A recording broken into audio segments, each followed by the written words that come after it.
Muy buenos días, jóvenes. Estamos en 6 de julio del 2022. Bueno, continuando con las teóricas de farmacología. Hoy nos toca ver farmacología del tracto gastrointestinal.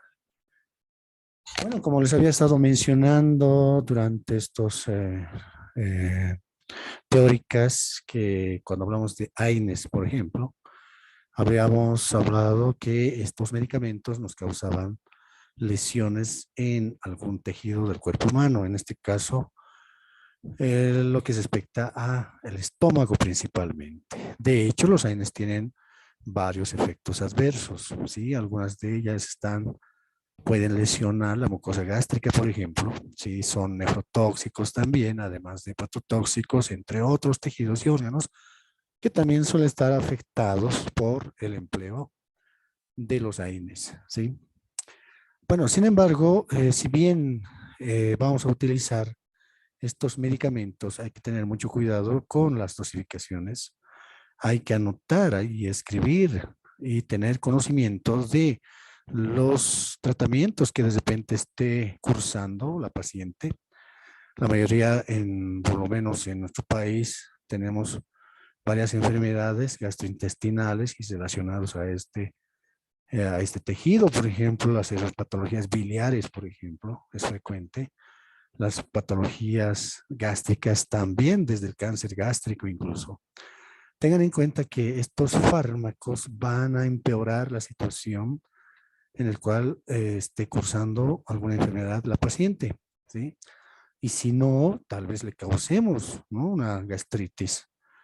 Generalmente suele ser aguda con el tratamiento farmacológico, ¿sí? Y puede hacerse crónico también, porque no sabemos que la gente, ¿no?, cualquier molestia que tenga, va directamente a la farmacia sin consultar al médico ni a odontólogo y empieza a comprar medicamentos que no saben, no tienen conocimiento de lo que puede ocurrir como efecto adverso de estos fármacos, ¿sí? Bueno, eso es conocido y ya sabemos, ¿no es cierto? Sí. Bueno, una de las patologías que se teme por el empleo de estos medicamentos, por cierto, no siempre hay otros medicamentos que también pueden causar lesiones en la mucosa gástrica, ¿sí? Una de ellas es la úlcera péptica, que, bueno, son las formas más reconocidas de la enfermedad, que tiene que ver con la pérdida circunscrita de tejido que alcanza la capa de la mucosa, submucosa, incluso puede llegar a la muscular, ¿no es cierto? Y a la serosa también, causando, ¿no es cierto?, una peritonitis al final. El contenido gástrico puede pasar al peritoneo y eso puede causar mucho problema. Eso, de hecho, es hospitalización y cirugía al final. Por eso es que hay que tomar en cuenta esto, ¿sí? Las causas, como les decía, las de las úlceras pépticas, desde la gastritis hasta la úlcera péptica, pueden relacionarse con, no siempre los fármacos. La Helicobacter pylori, por ejemplo, es una de ellas, una bacteria que va a lesionar, ¿no? Va a hacer cambios bioquímicos en la mucosa intestinal, ¿sí? La mayoría que consumimos agua no cocida, ¿no es cierto? Estamos con el peligro de adquirir estas bacterias y nos va a causar gastritis, ¿sí? Pero de etiología bacteriana, ¿sí? La mayoría de los casos se asienta en el duodeno en un 90% y 80% en el gástrico, tomando en cuenta otras sustancias no bacterianas que puedan causar la irritación gástrica, y eso va a hacer cambios a nivel de la mucosa y las células, ¿sí? El uso de antiinflamatorios no esteroideos, los AINES, que ya tenemos conocimiento, que son gastrolesivos, ¿no es cierto? Las úlceras de estrés, por un lado, la hipersecreción de ácidos por un tumor, la gastrinoma, por ejemplo, el aumento de las células cebadas y los fasófilos, por ejemplo, los mastocitos, y etcétera, ¿no? La parte hereditaria también tiene que ver mucho.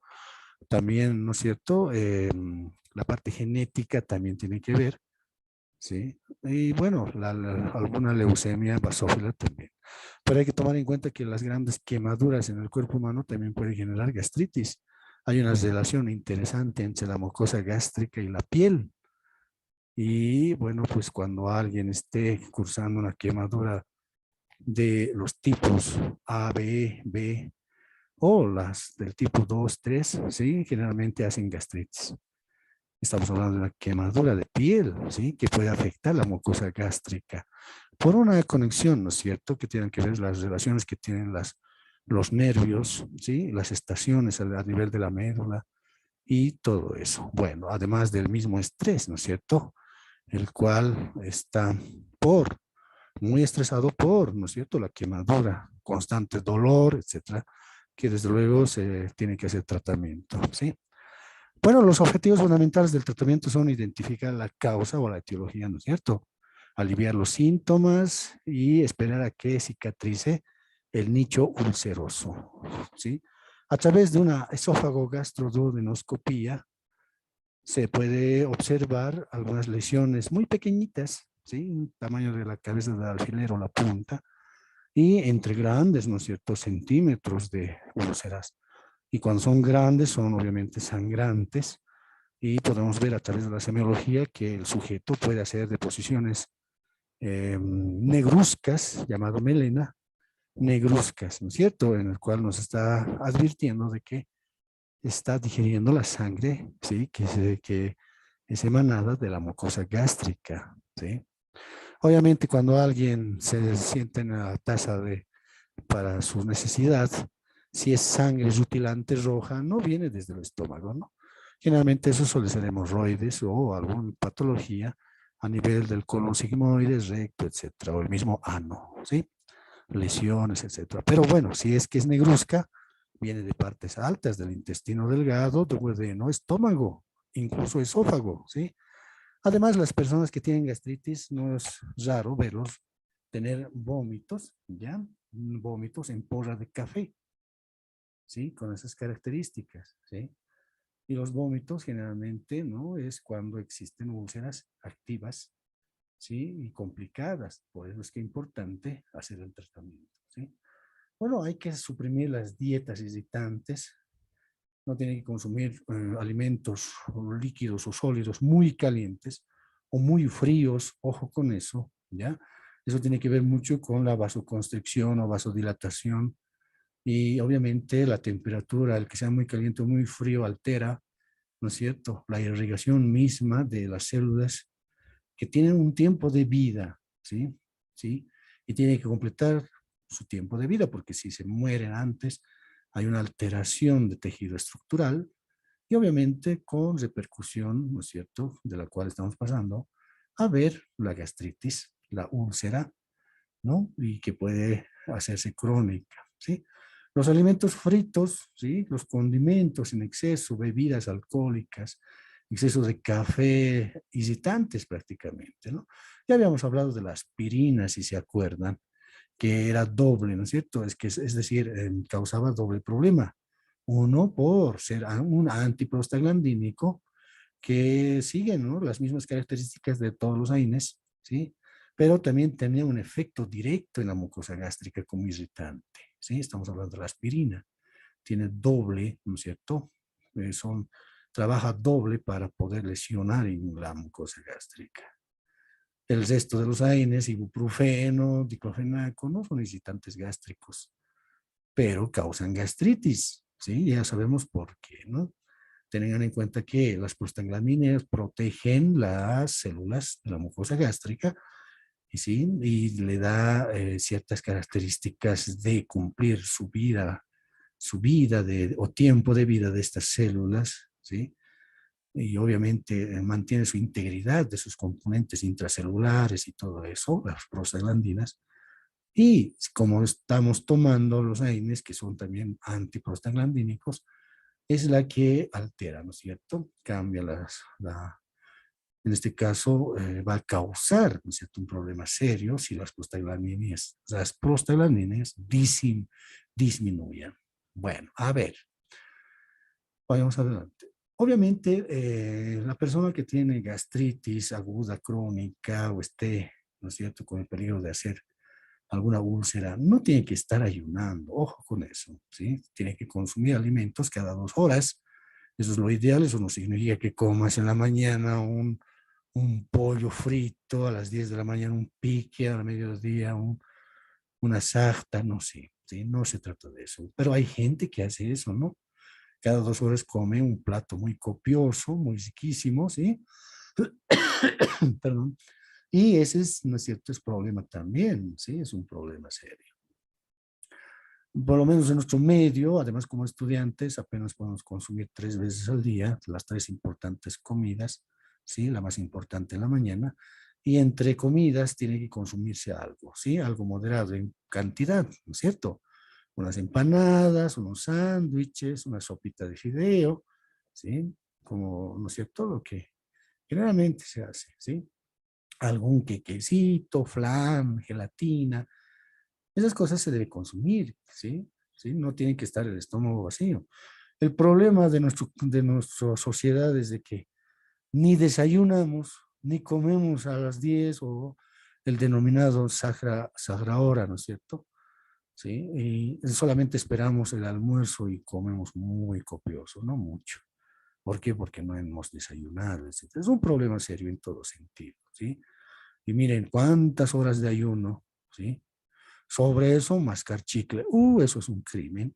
Tengan en cuenta que mascar chicle, ¿sí?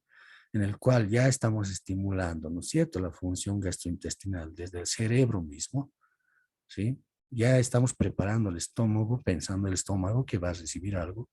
Ya está ya está con hipersecreción de ácido clorhídrico porque está esperando a que le llegue algún alimento y nunca va a llegar. Solamente la glucosita del chicle y además ya la glucosa del azúcar desaparece de tanto masticar, ¿no es cierto? ¿Sí? Eso es un peligro, ¿no? El cigarrillo y también, ¿sí? Tengan en cuenta que esas cosas, ¿no? A veces no, mucha gente no lo considera y a la larga tiene problemas muy serios, ¿sí? Y esto puede hacerse cáncer también, ¿no es cierto? El cáncer en lo que respecta al tubo digestivo y sus órganos anexos, ¿sí? Es muy severo y hace de que pueda perder la vida, ¿sí? No se puede hacer mucho. Si hace metástasis, mucho más todavía, ¿sí? Mientras que los otros tipos de cánceres en cualquier otro tejido, no hay problema, hay todavía, ¿no es cierto?, opciones, ¿sí? Pero cuando se trata de páncreas, hígado, vesícula, estómago, cáncer, es un poco difícil de tratar. Tengan en cuenta en cualquiera de sus estadios. Bueno, a ver, evitar los medicamentos ulcerogénicos, los que causan úlceras, como los salicilatos, ya les decía, ¿no es cierto? La aspirina, los corticoides, la dexametasona en comprimidos puede causar problemas muy serios en el estómago, por eso se prefieren los corticoides por vía parenteral, ¿sí? Y hay que no evitar el fumar, mucho ojo, ¿no? Hay gente que, bueno, siempre me pregunto, ¿por qué fuman? ¿Sí? Yo considero que el sujeto que fuma ya tiene un problema serio en el cerebro, ¿sí? Muchos lo hacen para desestresarse, dicen, ¿no? O para adquirir tranquilidad. Otros dicen por costumbre, pero ¿para qué necesitan eso? Para estar tranquilos.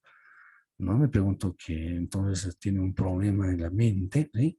Recurre a cosas para, ¿no? Consumir cosas para evitar estos problemas, ¿no? Bueno, a ver, en cuanto a la clasificación, es bien importante esto conocer, ¿sí? Fíjense la clasificación de los antiulcerosos o antigastritis, como quieran, ¿sí? Para evitar que se haga cáncer, para evitar que haya una perforación en la pared de la mucosa gástrica que comprometa los otros tejidos como músculo, la serosa, y puede hacer una peritonitis, que es lo más peligroso, ¿sí? Más peligroso y puede causar la muerte por una falla orgánica múltiple, ¿no? Por una septicemia, se contamina químicamente y bacteriológicamente, ¿sí? Se hace una septicemia, y bueno, pues el tratamiento va a ser inmediato, quirúrgico, y un gasto, ¿no es cierto? Significa mucho gasto. Bueno, a ver, ¿cuáles son los antagonistas de los receptores histamínicos H2? Así se llama. Antagonistas de los receptores histaminérgicos H2.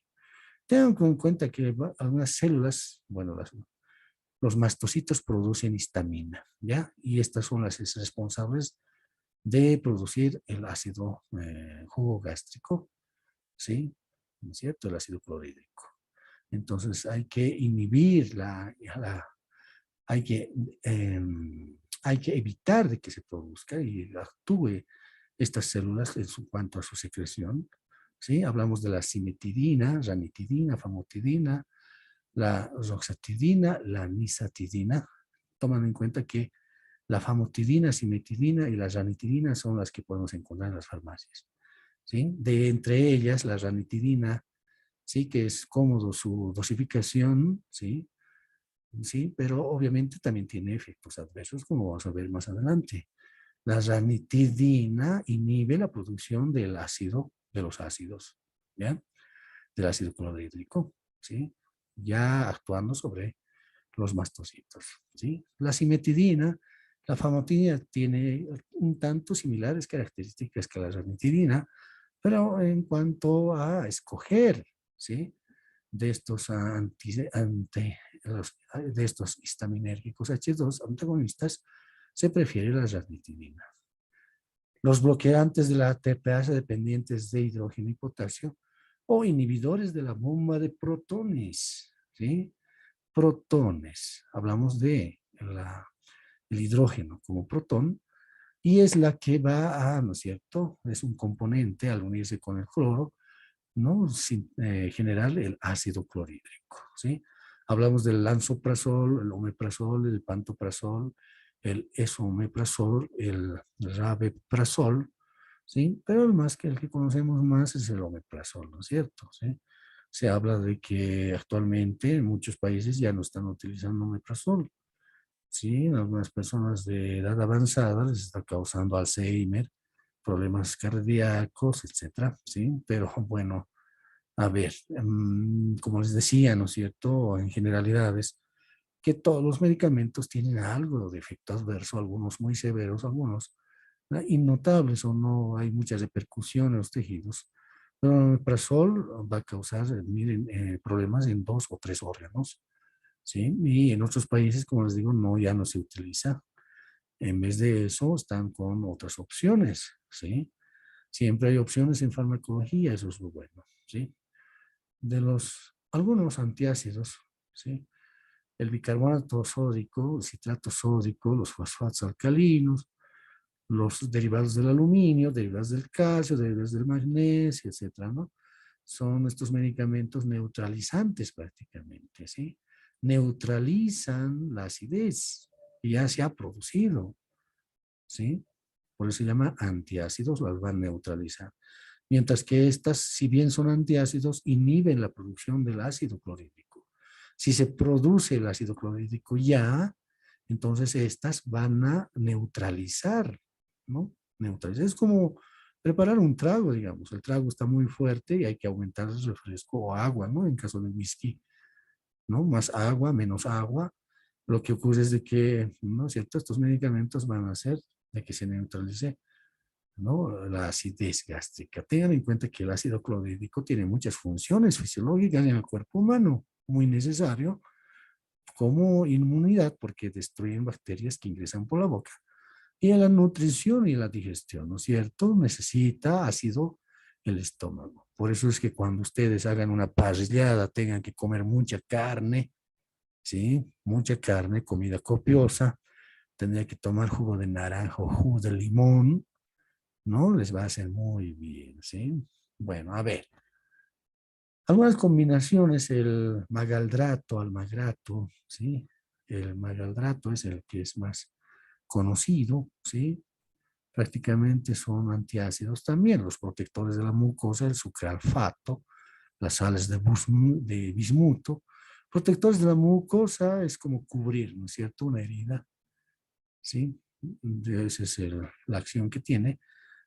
Y además algunos otros fármacos, ¿sí? Los anticolinérgicos, los antidepresivos tricíclicos, la carbenoxolona, la progrumida, el acexamato de zinc, también, ¿no es cierto? Pueden hacer de que disminuya los síntomas de la gastritis, ¿sí? No se genere úlceras, ¿sí? Pero vamos a ver cuáles son los más importantes y conocidos. A ver, vayamos adelante. Miren cómo actúan los medicamentos, ¿sí? Con respecto a la parte molecular en una célula, ¿sí? Productora de ácido clorhídrico. Este es el ácido clorhídrico, ¿sí? Clorohidrógeno, ¿sí? Y esta es la bomba de protones, esta es la bomba de protones que va a ser estimulado por la histamina, ¿sí? También la gastrina y la acetilcolina, ¿sí? Sabemos que la acetilcolina es el componente molecular o neurotransmisor del sistema parasimpático, ya hemos hablado en la anterior teórica, ¿sí? Es la responsable de formar y producir ácido clorhídrico. Y además la motilidad en el sistema digestivo, eso también lo sabemos, ¿no es cierto? La histamina es productor, ¿no es cierto?, de la sustancia que, en realidad, la histamina es una sustancia que está producida por los mastocitos y miren, hace de que se estimule la bomba de protones para formar ácido clorhídrico, ¿sí? Esta es la luz gástrica, el estómago, la mucosa, las células de la mucosa, ¿sí?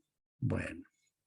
El estómago, bueno, contiene más de 1.000 millones de células parietales productoras de ácido clorhídrico y cada una de las cuales puede generar por su composición apical unos 3.300 millones de hidrogeniones por segundo, imagínense, ¿sí? Produciendo ácido clorhídrico a una concentración de 150 ml por litro, o lo que es igual con un pH de 0,8.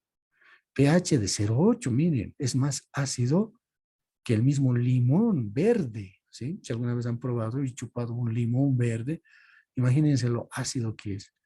Y eso supera, el ácido gástrico supera incluso al limón.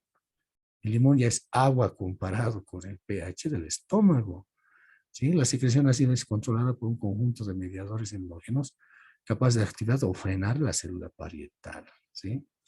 A ver, pasemos más adelante. Eso es más lo que nos importa. A ver, bueno, aquí está otra imagen importantísima de que la conozcan, ¿sí? Aquí están las células enterocromáfines, ¿sí? Los mastocitos en todo caso que producen histamina, ¿no? Y estos producen activación de la bomba de protones y produzca el ácido, ¿no es cierto? ¿Sí? La acetilcolina. Todo lo que es positivo, positivo, positivo son productores, ¿sí? O estimulan a la bomba de protones para que se produzca ácido clorhídrico, ¿sí?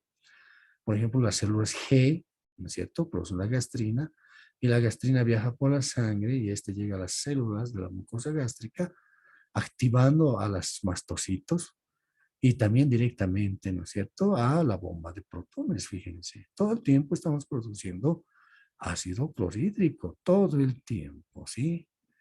¿Sí?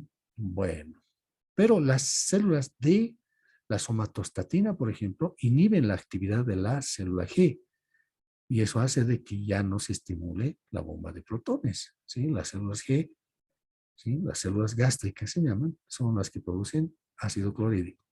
Pero las células D, ¿sí?, que también están en la mucosa gástrica, disminuye o inhibe la producción de la célula G, la gastrina, para disminuir la gastrina, ¿no? Y la que estimulaba tanto al mastocito, las células enterocromáfines y, ¿sí?, la bomba de protones, ¿no? ¿Sí? La acetilcolina a través del neumogástrico, el par 10, sabemos que estimula, ¿no es cierto? Igual, ¿sí?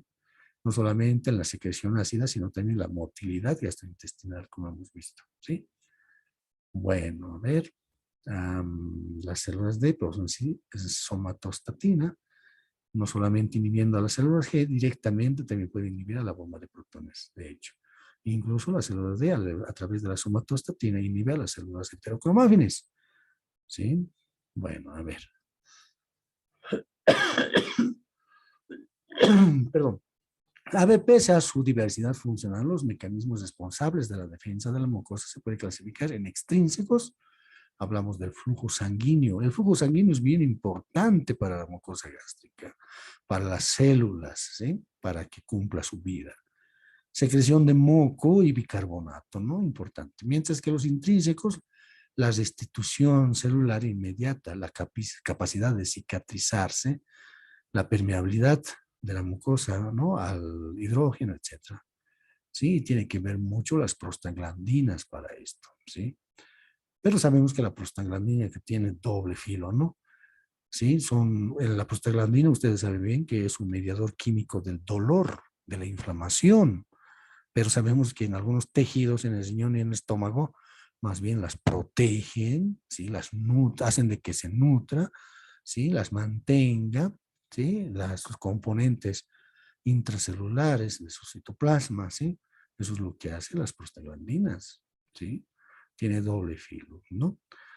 ¿No? De acuerdo a sus receptores, de acuerdo al tejido, las células, ¿sí? Actúan, ¿no es cierto?, ¿no? Sobre estos tejidos para producir, inhibir, etcétera. Bueno, a ver, aquí está la mucosa gástrica, fíjense, toda esta capa es el moco, ¿sí? Que cubre, ¿sí? La mucosa, en todo caso, el estómago, y se siguen las células, ¿no es cierto? Estas células que producen moco, ¿sí? Pero además producen las células G, producen el ácido clorhídrico que viene desde acá, desde una célula parietal, o las células G, ¿no es cierto? ¿Sí? Con un pH de, miren, el pH obviamente es neutro a nivel del moco, ¿sí? Pero miren, el pH puede ser cerca, un ácido fuerte en todo caso, ¿sí? Que ya sabemos para qué sirve, para destruir algunos gérmenes, ¿sí?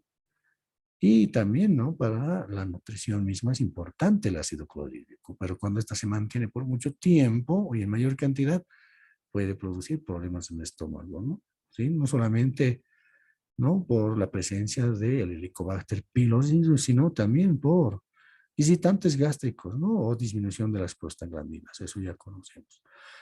¿Por qué es malo consumir cosas frías, ¿sí? Cuando alguien esté estresado y va a hacer mucho gastritis? Porque va a causar vasoconstricción y va a llegar menos sangre a estas células, menos componentes nutricionales a estas células, ¿sí? ¿Sí?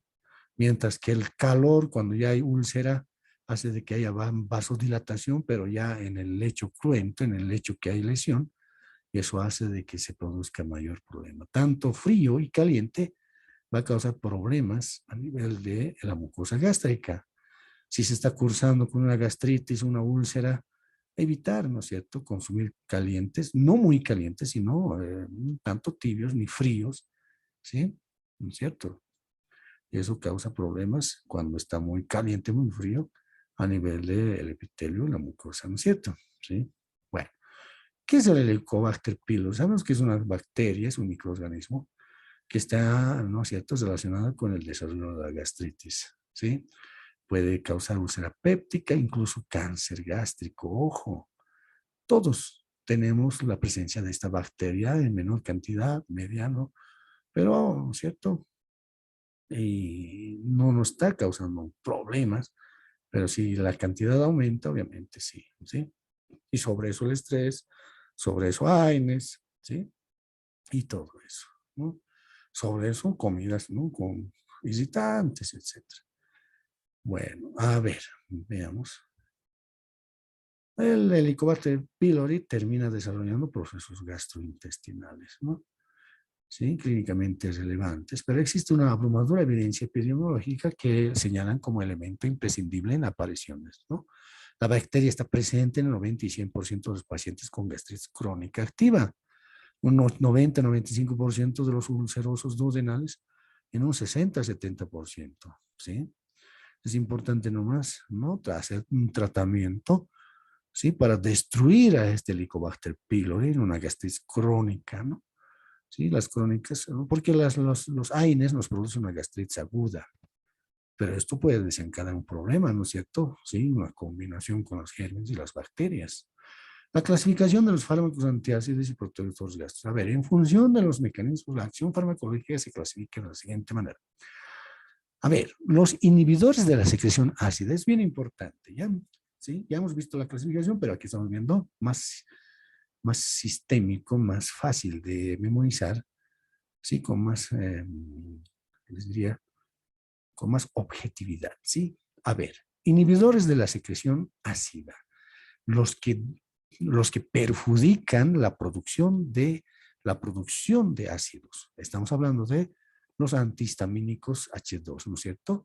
Y los inhibidores de la bomba de protones. Los antihistamínicos, estamos hablando de la ranitidina, cimetidina, famotidina.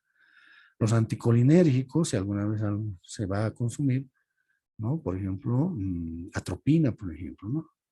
Entre otros, ¿no? Y las antagonistas de la gastrina también, la somatostatina, por ejemplo.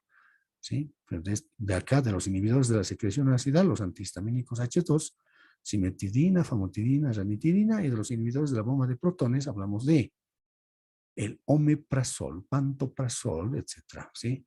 Los que neutralizan la secreción ácida está el hidróxido de aluminio y el hidróxido de magnesio. Ojo, esta combinación de ambos fármacos de aluminio y magnesio es el Bonagel, ¿sí? El problema es de que el hidróxido de aluminio causa estreñimiento, el hidróxido de magnesio causa diarrea, ¿sí? Pero si es los dos, si consumimos los dos, ¿no es cierto? No vamos a tener mucho problema gastrointestinal, pero ambos son neutralizantes de la acidez que hay en el estómago, ¿no? Obviamente hay que saber cuándo tomar, ¿ya? Esto se toma 1 hora y media después de las primeras, después del almuerzo. Si has almorzado a las 12, a la 1 y media tienes que tomar este medicamento, ¿sí? No es antes ni con, ¿ya? Mucho ojo con eso, mucha gente es recetado, ¿sí? Es recetado, ¿sí? Desde la medicina, ya el médico receta el Bonagel, ¿sí? Y es componente lechoso, ¿sí? En frasco, ¿sí? Suspensión, y que debe tomar 1 hora y media después de las comidas. Pero la gente lo hace al revés, ¿ya? Antes, y peor. Por eso hay mucho fracaso terapéutico. Es un buen medicamento, solo que no saben a qué momento consumirlo. Los protectores de la mucosa, por ejemplo, los sales de bismuto, el sucralfato, ¿sí? Es como una fachada, ¿no? Una fachada que está rajada, se está desportillando, está cayéndose, ¿no? El estuco, etcétera. Y tenemos que curarlo, ¿no es cierto? ¿Sí? Es lo que hace esto, los medicamentos, el sucralfato, por ejemplo, y algunos análogos de las prostaglandinas.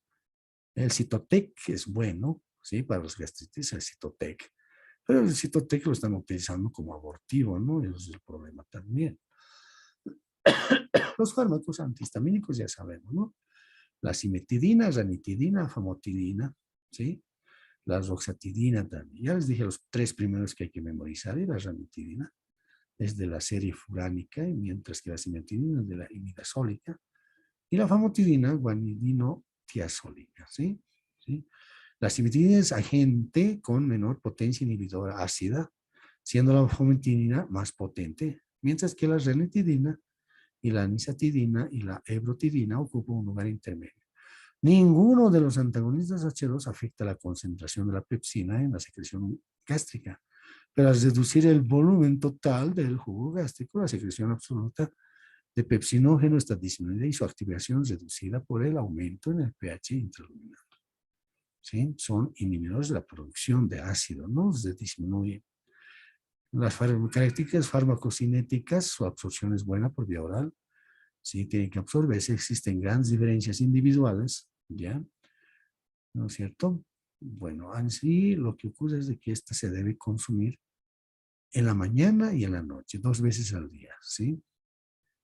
Bueno, a ver, desarrollo de tolerancia, transcurrido algún tiempo, el tratamiento con antagonistas H2, si está tomando ranitidina, existen casos en que su efectividad disminuye, ¿sí?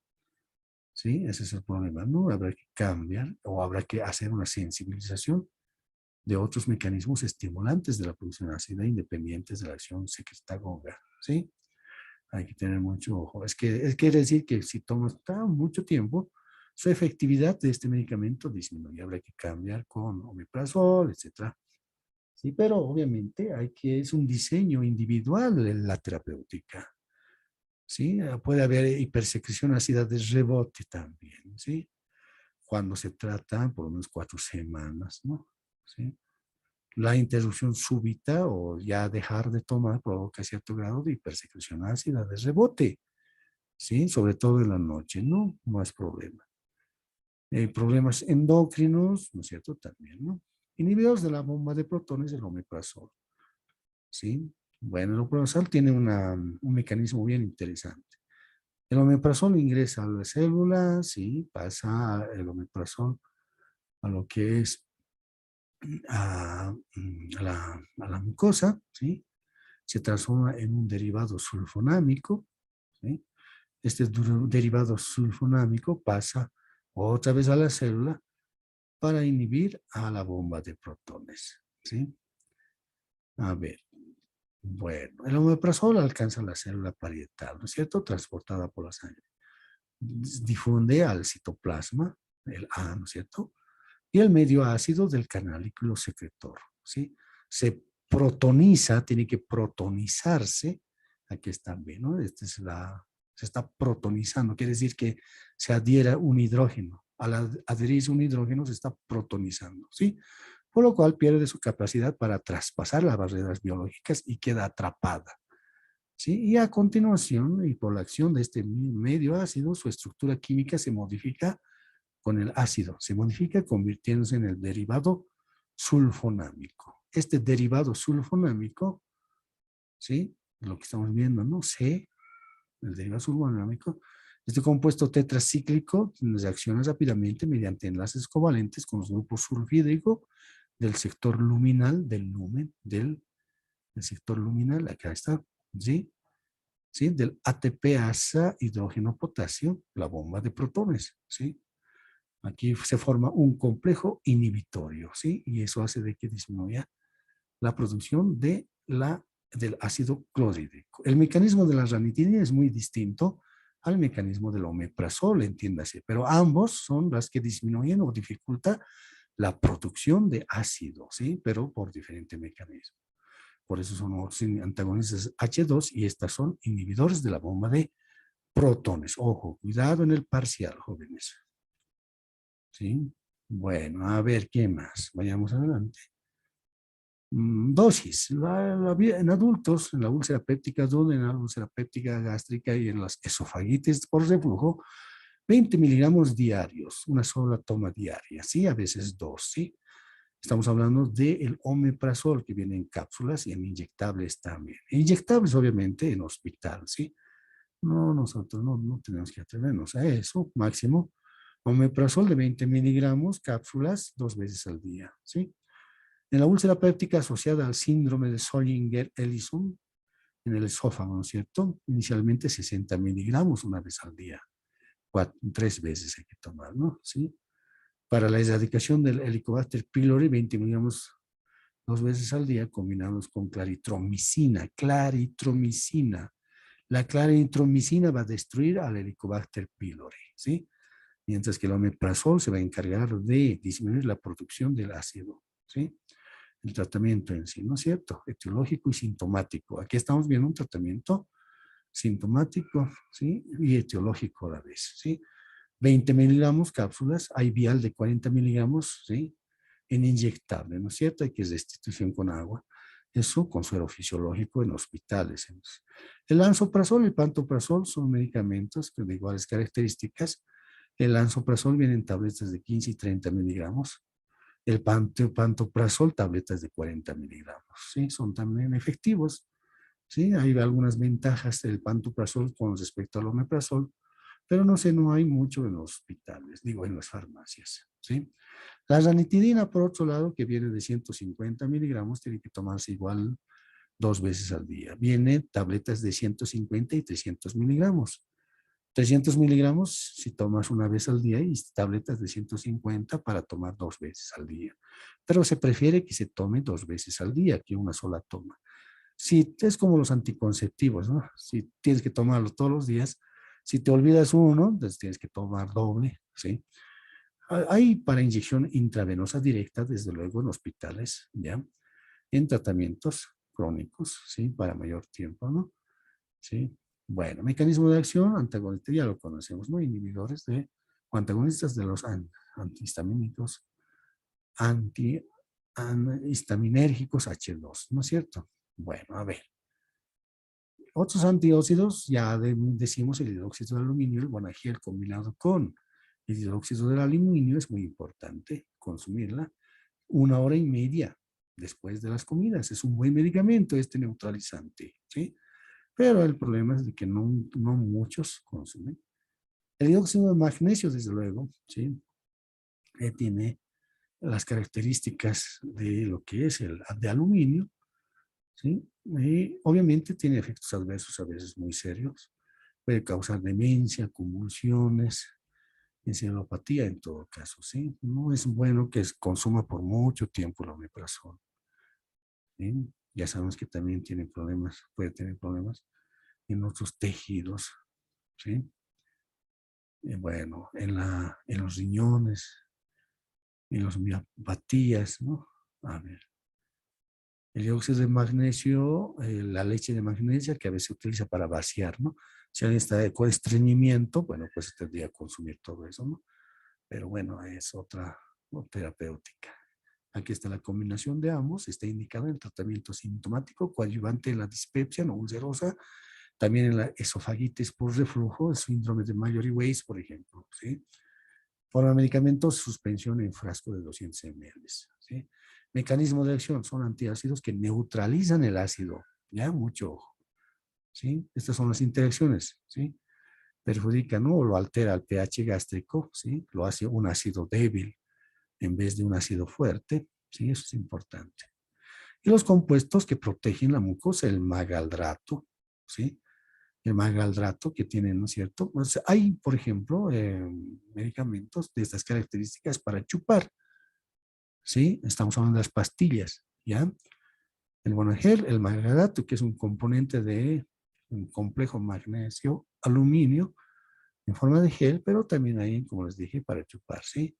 En pastillas, ¿ya? Es importante también. Y eso para neutralizar la acidez, ¿sí? Eso sí se puede. Cuando alguien está con dolor y acidez, chupa este medicamento y le va a disminuir, ¿sí? Ojo, le va a disminuir esa acidez, ¿ya? El sucralfato, tabletas de 1 gramo y sobres de 1 gramo también, ¿sí? Antes de las comidas, ¿sí? 4 veces al día durante 8 semanas por vía oral. El sucralfato es un buen medicamento, su mecanismo de acción es muy distinto al resto, ¿sí? Nos protegen la mucosa, ¿sí? O ayudan en la cicatrización de la lesión de la mucosa gástrica, ¿sí? Bueno, a ver, si ingestión oral y en contacto con el pH gástrico bajo se polimeriza y origina una pasta pegajosa cargada negativamente que se adhiere al, ¿sí? De modo selectivo a las proteínas y restos proteicos del cráter ulceroso, ¿sí? ¿Ve? ¿Qué les parece? ¿No? Un mecanismo de acción bien interesante. Análogos de las prostaglandinas, ¿no es cierto? El Citotec, que es para las úlceras, pero la gente usa para, bueno, ya sabemos, ¿no? Para el aborto, y eso también es un problema serio, ¿sí? Bueno, este cuadrito nos resume la actividad, ¿no es cierto?, de algunos inhibidores de la bomba de protones, antagonistas H2, ¿sí? La erradicación del Helicobacter pylori por la claritromicina, amoxicilina también, ¿sí? Si la etiología es bacteriana. Sí, este cuadrito, si ustedes las revisan, miren, ¿no? Estamos hablando del ácido que se junta con el cloro, gracias a la bomba de protones, ¿no? Influidas por las células enterocromógenes, los mastocitos, bueno. Fármacos procinéticos. Terminamos con esto. Estos medicamentos ayudan a que se restituya su fuerza contractil. Ya es importante, ¿no? Hay gente que mantiene, ¿no? O sea, tiene un estómago flojo, en otras palabras, ¿sí? Le llega alimento y la mantiene mucho tiempo en el estómago. Tiene que pasar al duodeno, de ahí al intestino y así sucesivamente, ¿sí? Pero resulta que hay gente que tiene estómago flojo y eso hace de que se produzcan gases y se irrita y puede causar también gastritis. Entonces tenemos que tomar estos medicamentos, ¿no? La domperidona, por ejemplo, es un medicamento de 10 miligramos que vienen de comprimidos, ¿sí? 15 minutos antes de las comidas. Y eso hace de que se contraiga la musculatura y pase los alimentos al duodeno, ¿sí? En un ritmo adecuado, ¿sí? Entiéndase eso, ¿sí? Bueno, la metoclopramida y la domperidona son los dos medicamentos procinéticos, ¿ya? Que ayudan a que se evacúe el alimento. Que bueno, pues que vayan, ¿no es cierto?, viajando por el tubo digestivo de forma adecuada, ¿sí? Ojo que no es para el estreñimiento. La domperidona y la metoclopramida no es para el estreñimiento, ¿sí?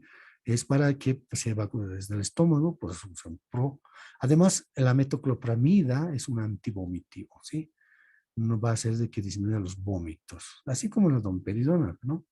Pero la metoclopramida, ¿sí? Inhibe los vómitos. Bueno, a ver, Está indicado en el reflujo gastroesofágico, esofagitis por reflujo, dispepsia funcional gastrointestinal, gastroparesia diabética. Los diabéticos deben estar tomando este medicamento porque tienen todo el tubo digestivo flojo, como antiemético también, o sea, para los vómitos es efectivo para controlar las náuseas y vómitos. ¿Sí? Bueno, ¿de cuánto viene? 2 miligramos kilo peso día se debe consumir. En niños, 0,5 miligramos kilo peso día. Hay en gotas. Metoclopramida, domperidona, hay en gotitas para los niños. ¿Sí? Bueno, a ver, bien, puede venir en soluciones de 35% al 0,5%, comprimidos de 10 miligramos y ampollas de 5 miligramos por ml. Se debe consumir comprimidos de 10 miligramos, ¿ya? De domperidona o metoclopramida, ambos vienen de esa concentración, y se debe tomar 15 minutos antes de comer, antes de mucha comida, ¿sí? Si estás enfermo o no, sería ideal comer para no tener, ¿no? Esa hinchazón. Hay mucha gente que después de comer le hincha el estómago, ¿sí? Se me hinchó, dicen, ¿no? Y nos le dificulta en sus quehaceres, etcétera. Y eso es lo que también hay que considerar. Bueno, jóvenes, hasta aquí entonces de estos medicamentos. Nos vemos la próxima semana y para la práctica, sí, que algunos van a fusionar con otra práctica, es decir, con la otra teórica. Bueno, jóvenes, sin más que decir, ¿no? Hasta luego.